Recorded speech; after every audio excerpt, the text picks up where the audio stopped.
This is The Lighter Side with Dr. O. I am presenting today a topic that is awesome, which is uh, the later years, 50 plus, and is weight loss surgery effective? Is it worth it? Will it change your life at this point? And today I've got Bob with us, who's kind enough to share with us and of course with you his experience.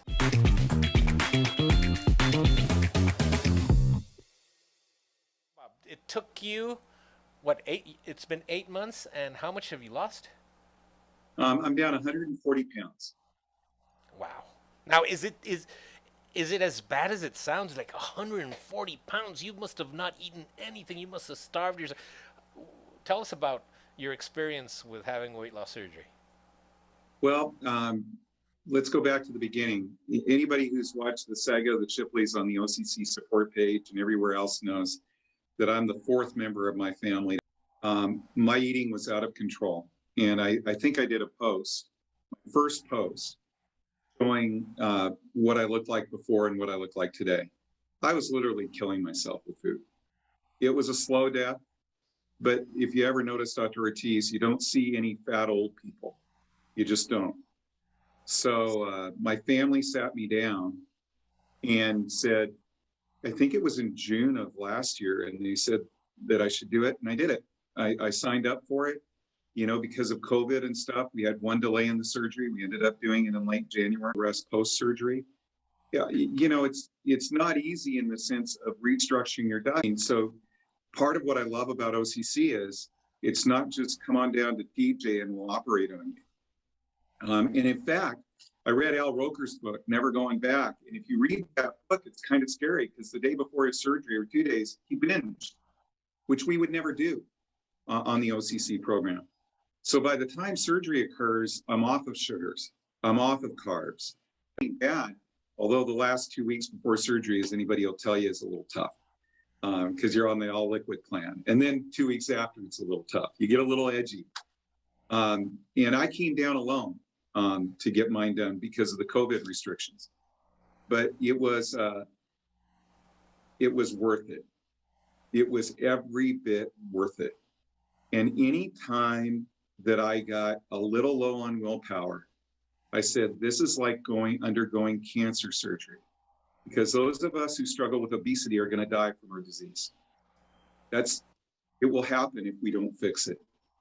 And I had gone up and down repeatedly in the past. You may remember, Dr. Ortiz, a pill called Metabolite. Yeah. I lost a ton of weight on Metabolite. And then when they took it off the market, I put it all on. I lost another one on Get Fit for Life, which is the soy product diet. Put it back on because I never broke the bad habits. What I love about what OCC did is if you follow the plan, you're breaking the bad habits before you have the surgery. And that's what happened. And so by the time I went in and had the surgery, and by the way, anybody who's afraid of the surgery, I know everybody's different, but for me, it was a walk in the park. I went in, I had great care. They did the surgery. I was out. I recuperated overnight, went back to the hotel, had the bariatric test a few days, or I call it the leak test, and went back home, and I never had another complication, not one. Post-surgery, I've yet to throw up even once, and that's a common complaint sometimes. Anytime I feel that I've hit the full gauge, I stop. Actually, I stop a little bit short because you can feel it coming up in your stomach now. So that's what it's been like. And one last note, I'd recommend anybody do this at any age. I regret that I didn't do it sooner. I truly did. Dude, I get that so much, man. I The mean, if somebody regret. is walking, Dr. Ortiz, I'd look at it this way, because anybody who's going to do this, to the extent you go public with it, people will accuse you of taking the easy way out. And those of us who've done it will tell you it involves a degree of courage. My wife is one of the sleeve sisters that you had on. Having a chance to hang with them, and they all just jumped out of a plane together lately, a few weeks ago. Having a chance to hang with them is to meet, some very courageous women. Because the other thing that happens on this is you have to confront your demons. You have to confront the fact that I And many of us have been using food as a stress reliever or as a drug. And you're taking that away. Now, I'm going to tell you something. American surgery amplifies the psychological impact. And I always say, people go, did you do therapy? And I go, no. And, well, in America, you have to do therapy. And I said, that's just because they're trying to dissuade you from doing it. Anybody who would say it's tough psychologically to go through it, that it's tougher than being fat, hasn't walked into a room and tried to determine what piece of furniture in the room will support your weight, or hasn't felt the horrible feeling of sitting down in a guest's living room and hearing yourself break that piece of furniture, or going to arrest a client so you get a table instead of a booth because you know you aren't going to fit in the booth, are not going out anymore. Dr. Ortiz, you probably hear this. When you're overweight, your world grows smaller. You stop going out. And you stop going out because you don't feel good about how you look. And oh my gosh, formal affairs, they're done. Because you know you look bad. And you don't want to expose yourself to that. That's tough psychologically. Our being unable to go on a plane unless you're flying in first class because you don't fit in little by little. And when I look back on it, it's kind of incredible. Your world grows smaller and smaller and smaller. And who wants to end their life that way? I mean, now at the age of 63, I just passed my metabolic age. I'm now 62 metabolically. And I started out at 71. Okay, so metabolically, I'm 62. I feel great. I have more energy. And for any of you who are sole proprietors or have your own business, people respect you more. You're going to get more business. I certainly am. My family respects me. We're all more active. So and you're never too old for this. When I went onto your page and looked at people, actually my son did it for me. And we saw that there were people in their 70s that had it done. And I say good for them because we're not finished yet. In the words of Robert De Niro in The Embassy, we're not ready to check out, not by a long shot. And even if for some reason, the Grim Reaper shows up, we've lived life to the fullest. We didn't say we are moving ahead with our lives. I'm sorry for that long answer, but I've given a lot of thought to this. Man. I mean, look, I can foresee in your near future a book called or titled Weight Loss Surgery at 60 or after 60 or something like that, because truthfully, everything you're talking about is coming from a grown adult and mature man, a brain that has been out there for a while. Because there's different reasons why people do weight loss surgery, but you've lived through life enough to know what are good decisions and bad decisions, what is a quick fix, what isn't, what impacts your life, how to read yourself, if you're going down the straight path or not. And all of this is important. These are pearls for anybody listening because, I mean, you've lived a good long life. You're a mature man. And dude, you don't look anything like you used to 6 months ago. It's You impressive. I'm remember, looking at you and I was like, I remember the other guy. yeah, Uh, I have to tell you, so once again, I read Al Roker's book just because I was curious, right? And I was stunned at how much better what OCC did was than what he went through to when he had gastric bypass. By the time we have it, like I said, we're pretty much purged. But then, of course, when you have it, you're really obsessed with two things. You're not going to see yourself how you appear. You're always going to look at yourself as heavier. You have to go through that little bit of a psychological jump. That's number one. And then number two, you never want to go back.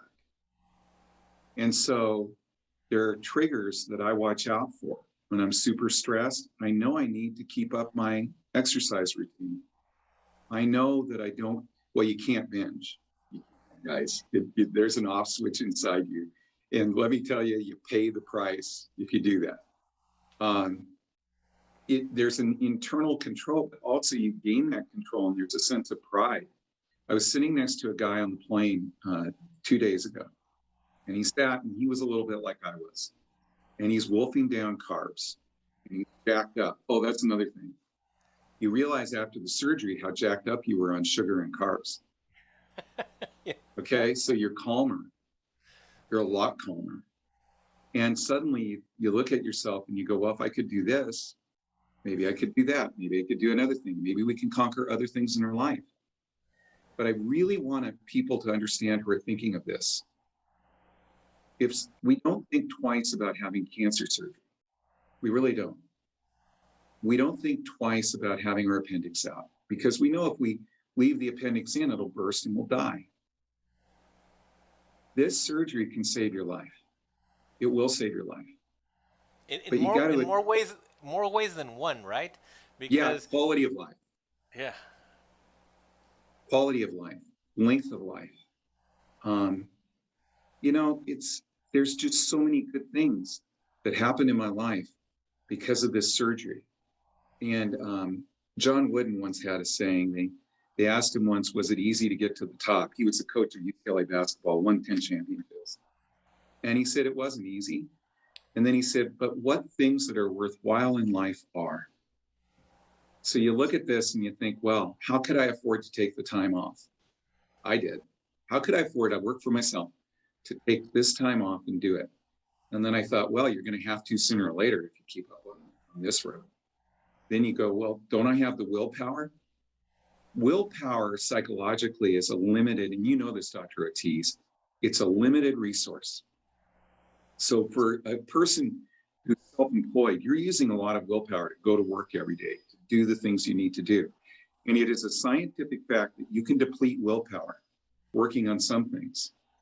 And so we do what we think is most important at the time. And then at the end of the day, our willpower is depleted. So what do? We turn to a friend, or we view it as a friend, and we eat too much food because it feels good. And then we go to bed and we have restless nights. You know the cycle. So now there's a surgery that can fix that.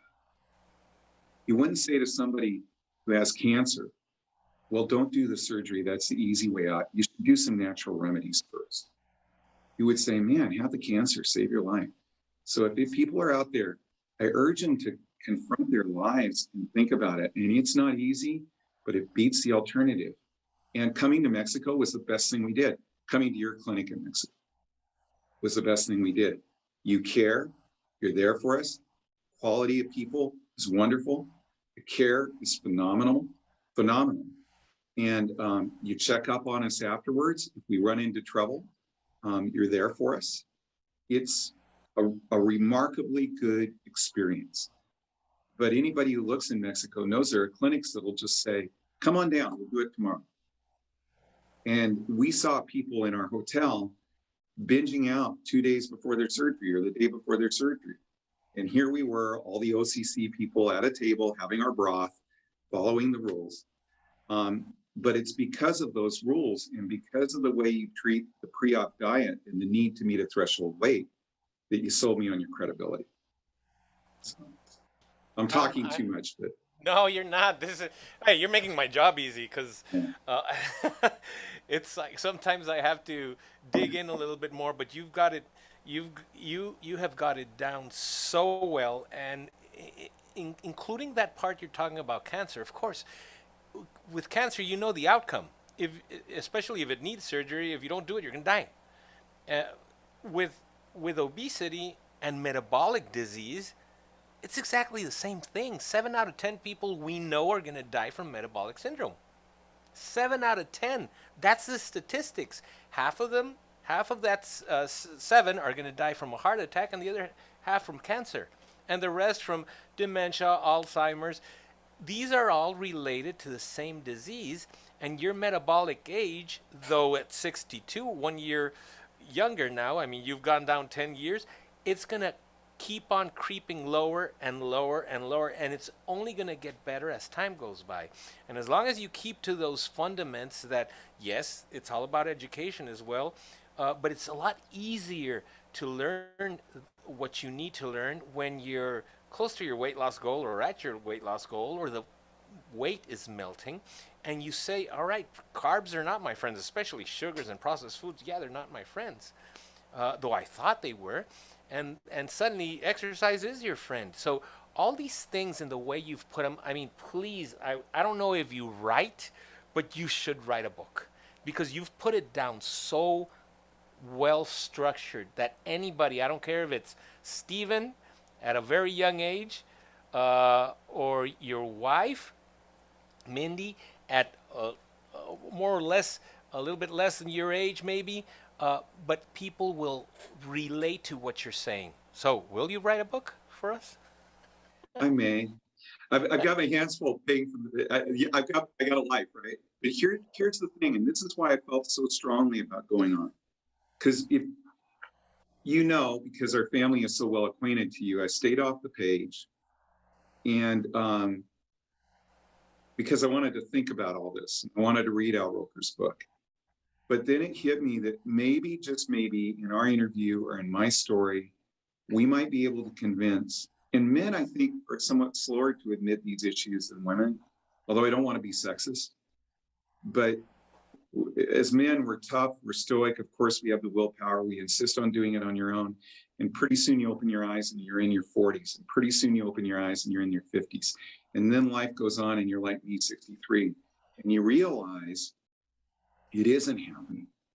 And you don't want to wait 1 or 2 years to, quote, do it the hard way. And there's somebody like you that comes along and says, let's do this now. Why are you waiting?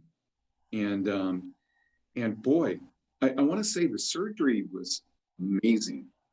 I mean, the treatment facility, if you come down here to OCC, you see the treatment facility is beautiful. The people are all so friendly. They greet you with smiles. You feel comfortable going in. If you're fortunate and you have a good team, you meet the other people who've come down for the surgery and you kind of share your stories and you appreciate how courageous other people are to do this. And I don't think we spend enough time talking about the courage that it takes to say, I have a problem and I'm going to Mexico and I'm going to get this surgery and I'm going to change my life. And I met so many people through OCC, and Mindy and Taylor and Stephen, who are truly courageous people, and it touches your heart. It really does. It must yours. And then you see people afterwards changing their lives. To see Mindy, my wife, jump out of a plane when 5 years ago she was afraid to fly. I'll tell a story. We went on That's Southwest. extreme. Yeah, and to see her and the rest of the Sleeve sisters jump together. But we were on Southwest Airlines about 1.5 years ago. I went to a law school reunion. And if you fly on Southwest, you know it's not fat friendly, right? It's not a big and tall airline. We were, of course, huge. And there were people sitting right across from us. And they didn't know that given the acoustics of the plane, we could hear everything they were saying. And we were hearing them talk about how horrible it is that we got on that plane and that we take up the space we do. And increases the sense of shame, right? That you carry this weight and you can't seem to shake it. And you know, we both got a little teary and humiliated and angry, frustrated, but we don't talk enough, I think, about, this is the other thing about the way we do it down in Mexico versus, and not making you jump through all the psychological hoops. Please don't talk to me about the psychological impact of this surgery if you haven't had to deal with the shame that comes from being morbidly obese in today's society in America, that we're youth and really an unhealthy degree of fitness. You don't fit anywhere. We don't fit anywhere. And now it isn't a pride in fitting. It's more a thing of treating everyone with compassion, but understanding, once again, if you're determined, there's a way out. There's a way out. A door can open and you can walk through this. So many people can't walk through their doors, whether it be cancer, or diabetes, or this, that, another thing.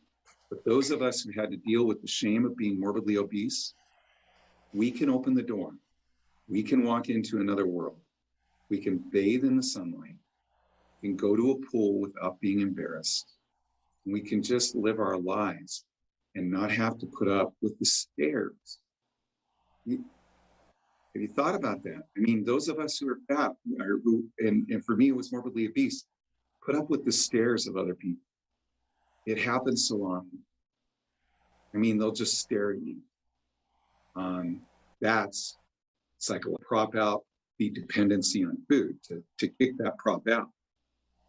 But it's a lot worse to have live a life of shame. Honored you would share this with us, and this is such deep insight on what people go through. And yes, you've got it right. Metabolic disease is a disease. If you're overweight, and maybe the markers aren't there yet, they're gonna be. It's just a matter of time. And there's a reason why people say, "Why didn't I do it sooner?" I always say it, do it sooner. And you guys were smart enough to do it sooner, especially with your kids. Um, how has the how has your family changed after? I mean, you've lost several hundred pounds among all your family, I imagine. Yeah, so let me tell you another story. My family may kill me for telling you this. For my I 60th like it. birthday, we all went to Disneyland, right? The whole family, along with my plus size family from Seattle, right? We got on It's a Small World and we beached the boat. Think about that, Oh, wow. okay? We beached. So there was one little boy on there, and the people, now, we were a plus size crew. We beached the boat. I'll never forget that day. Man, try going on the Matterhorn when you weigh 340 pounds. And then later in the day, a few of us went on Pirates of the Caribbean, right? We beached the boat. Damn. Okay. And I'll never forget on the It's a Small World, they tried to move the little boy around, and we all looked at him and go, we all know that's not the problem, guys. Now you go on with your day, right? And you have a good time, but those things stick with you. So let me tell you this, the Shipleys aren't beaching the boat anymore. We can go on whatever flipping ride we want to go on. And we are enjoying it. And our world isn't small. All of us, our world isn't small. And we're not full of shame all the time. And we're exercising and we're better balanced. Listen, nobody could believe it when I announced that we were doing both kids. We were taking them down, and I told my kids, I made a lot of mistakes in how I raised you. We didn't do it right with food. They're loving, they're great people, but we didn't do it right in food. So I said, we're going to take you down and we're going to do this surgery, and I'm literally going to give you a new life. And then Mindy, who had both her knees operated on the same year that she did gastric, the same year, she had knee replacement surgery. Same way, it was correcting mistake. And then it was my turn. And you sit around and you go, when you're raising the kids, you don't really think that one day all four of you are going to go down for gastric in Mexico, right? But there's a certain amount of pride everyone should have that does the surgery and saying, I know I had a problem. I admitted the problem. I went down. I got fixed. I got the surgery. I went through the process, and now I'm living a better life. And I don't lie about it. When people say, how did you lose all the weight? I said, I had gastric. I had gastric. I'm not ashamed to admit it. And I would recommend it to anybody in my shoes. So yeah, the whole family, we're more active. We're happy. We have better balanced lives. We're not full of shame. When times get tough, we don't order 4 pizzas from Domino's with 3 boxes of lava cakes because we've had a bad day. We don't have anybody. I'm interested if we could get a survey. How many people who are morbidly obese say, okay, I'm starting on Sunday, so Saturday night I'm going to binge, right? So we all binge, and then we're going to start the program on Sunday. Then we start the program on Sunday, and what happens? By Wednesday, we've had a bad day. By Thursday, by Friday, we do it again. And go, okay, next week I'm going to start. You can on a tremendous amount of weight by last meals, right? On this program, there shouldn't be a last meal. I mean, there kind of is before you start the severe pre-op diet. But on this program, you realize you're moving to higher ground. I love that phrase. You're moving to higher ground. And then you're going to move to higher safe ground, better emotionally, better spiritually, better relationally. You're moving to higher ground. And the floodwaters of depression and morbid obesity are no longer going to touch your feet and go up to your neck. You're moving to higher ground. And then one other thing. We talk about regretting that we did it, didn't do it earlier. That regret only goes so far, and then you have to cut it off. Dr. Ortiz, you're probably familiar in the Bible, the woman who looked back on the city that was burning and she turned to salt. And my dad had a saying, don't look back or you're going to turn to salt. So you take a moment and you say, gee, I wish I'd had it done earlier. And then it's eyes forward. And that's the other thing, eyes forward. You're always going to be tempted to go back. You got to realize that's part of who you are, but you keep your eyes forward and you realize I've been given a second chance in life. I've got a second chance and I'm not letting loose of this. I may have bad days. I may have challenging days. I may lose friends, they pass away. I may have financial difficulties at times. I may have relational issues, but I'm not going back and I'm not looking back. I'm a new person. I got a second chance. And how many people in life get a second chance to live? So. Wow, man. I appreciate you so much. What words of wisdom. Truthfully, I know they're heartfelt. They're even touching a part of my specific situation I'm going through, and that not turning back is so awesome because you're just looking forward and say, all right, I've got the basis. I know I have the understanding, and you're using it not just to better yourself, better your family. You're using it to help others. Because at the end of the day, this sharing is so important because people will take the next right step. And it's not an easy step, as you said. It has to do a lot with all these emotions and the understanding and the misunderstanding of what people are going through. It is a disease. I don't care if it's 20, 30 pounds overweight. It's just a progressive disease. And don't wait. It's not the easy way out. At this point in time, with science, what it knows, it's probably one of the only few ways out, because it's a vicious cycle that never ends. You just spoke about it. You just described what it is. Start on Monday, and on Wednesday I'm done, and we'll start back on next Monday, and that happens to all of us, including you, me. I'm my surgeon, your surgeon, right? So, thank you for your words of wisdom. I mean, I will hit you up once in a while, talk to you, and tell you, have you written a book? Because your words are so poetic. At the same time, they're so heartfelt. They're full of emotion, and I'm sure it's going to resonate with the general population that's going through this. And it's 9 out of 10 people that have metabolic syndrome at this point. Can I add one last thing? Yes, For please anybody do. out there, yeah, for anybody out there that's listening to this, and you're on the other side, and you're struggling with this, my first advice is be kind to yourself. You have a disease. If somebody has cancer, they have cancer. Okay, don't blame yourself. You have a disease. And we've come eons in understanding the disease that leads to morbid obesity. It's a new age. Be kind to yourself. Be good to yourself, because there are a lot of people like you, and you feel so alone when you're morbidly obese. You feel so isolated. There's a lot of us out there. And if anything I said can serve as a rope that you throw and you go, okay, I'm going to call and I'm going to do it. And I know I sound a little bit like I'm on an infomercial, but I don't mean to. But make the call. They're great here.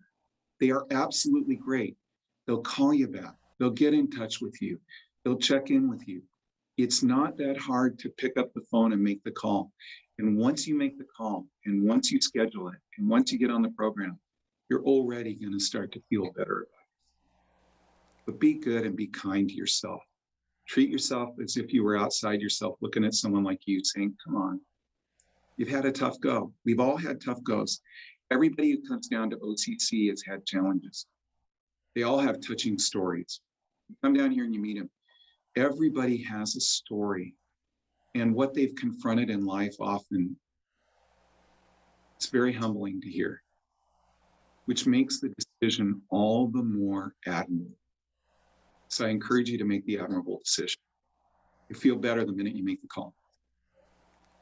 That's it. I'm done.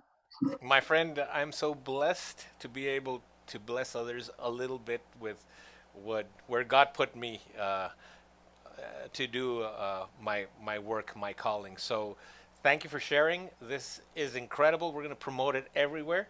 And like I said, the first thing I'm going to ask is like, should this guy write a book? And everybody's going to say yes. So you might have a book in your future. And if not, at least this sharing of yours is going to create such a commotion because people don't talk about this. They don't talk about this aspect, and probably because there's this all these mixed feelings, including shame. It's like, well, I don't want to face it. I had it done. I'm just gonna brush it under the rug and let's go on with our lives. And now I'm a happier person. But yeah, you still have to confront all these emotions during the process. So thank you again for sharing. Thank you for the chance to share. If we do a book, we'll do it together and you'll handle all the hard science parts. All right, it's a Okay. deal, my friend. I appreciate it. Thank you for your time. Take care. So long. Say hi to Bye-bye. the family, man. Thank I you so will. much. Okay, Bye. bye, man.